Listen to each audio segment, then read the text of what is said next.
Jai Bhagwan.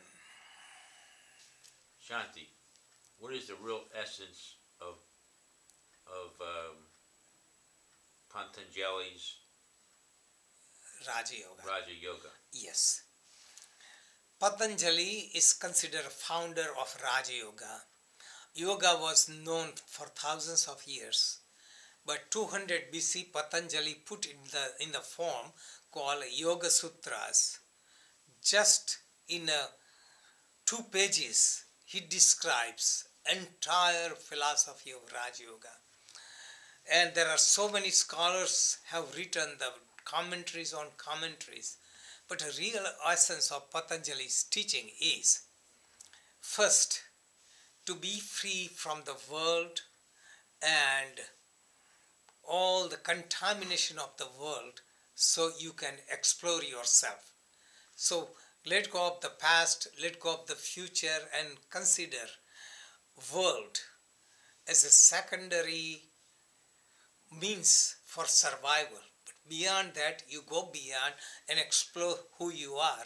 Explore you are the body, explore that you are the energy and sense organs, explore that you are mind and emotions, explore that you are intellect and you are consciousness.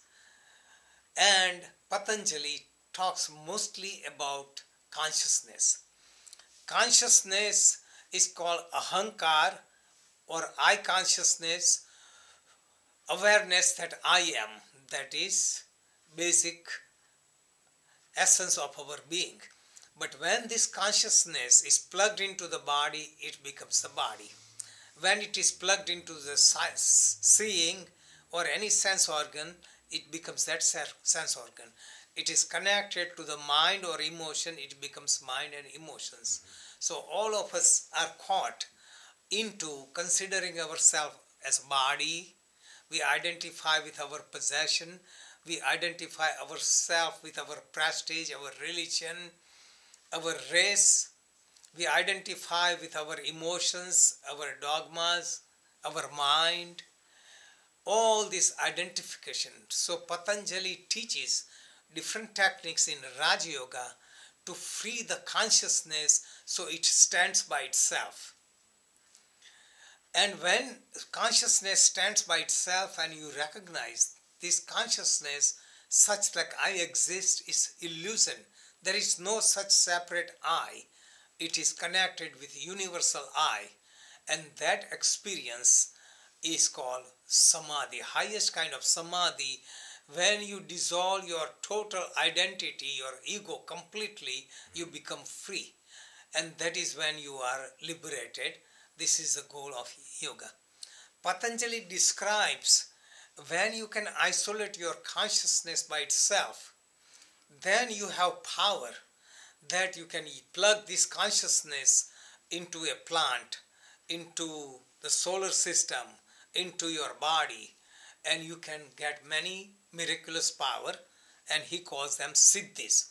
So spiritual siddhis are attainable by acquiring connection with different object. And he uses the word sayama.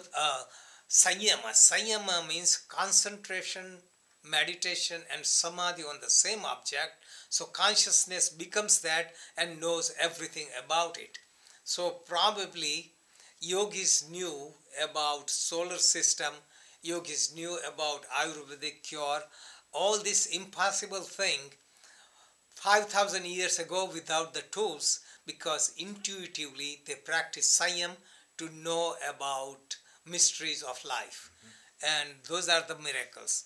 Quantum physics calls it entanglement. Everything is entanglement. Entanglement means Sayama, being connected. Entire universe is entangled. Like one atom is in one place and it could be galaxies apart, both are connected. Whatever is done to this atom, same thing happens to other atom. Everything and everyone is interconnected.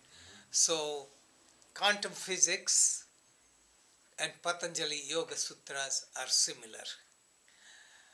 Sankhya philosophy explains Purusha and Prakriti. Purusha is consciousness, and from Purusha, Prakriti or energy is projected, and combination of them produces 24 elements.